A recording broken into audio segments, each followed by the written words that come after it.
Prince William joins world leaders at Pope Francis' funeral. The Prince of Wales represented the British royal family at the ceremony in Rome. Prince William paid tribute to the late Pope Francis at the Catholic leader's funeral in Vatican City on Saturday, April 26th. The Prince of Wales, 42, represented the British royal family and his father, King Charles, at the ceremony, which was also attended by other royals, foreign dignitaries, and religious leaders from around the world, including UK Prime Minister Keir Starmer, President Donald Trump, and more. William wore a simple suit and black tie.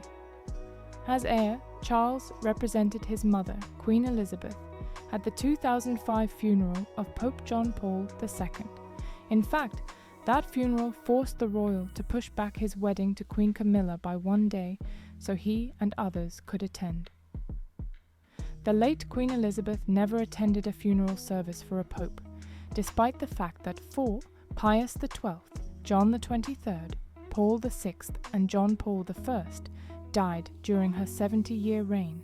No one from the British royal family attended the 2023 funeral of Pope Emeritus Benedict XVI. Prince William's attendance at the funeral is the latest instance of the Prince of Wales taking over more senior royal duties as heir to the throne.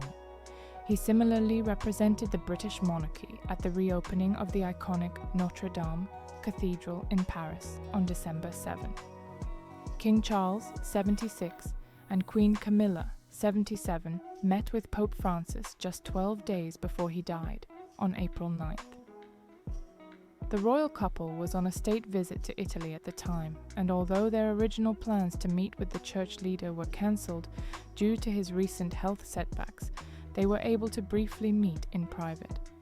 Gifts were exchanged, and the Pope wished the King and Queen a happy 20th wedding anniversary, which fell on the same day as their meeting. Following the news of the pontiff's death on Easter Monday, the King released an official statement via Buckingham Palace. "My wife and I were most deeply saddened to learn of the death of Pope Francis," the monarch said. "Our heavy hearts have been somewhat eased, however, to know that His Holiness was able to share an Easter greeting with the Church and the world he served with such devotion throughout his life and ministry. His Holiness will be remembered for his compassion, his concern for the unity of the Church, and for his tireless commitment to the common causes of all people of faith, and to those of goodwill who work for the benefit of others," King Charles continued his tribute. His belief that care for creation is an existential expression of faith in God resounded with so many across the world. Through his work and care for both people and planet, he profoundly touched the lives of so many. The British monarch also recalled his numerous visits to Pope Francis throughout the years, adding, "We were greatly moved to have been able to visit him earlier in the month.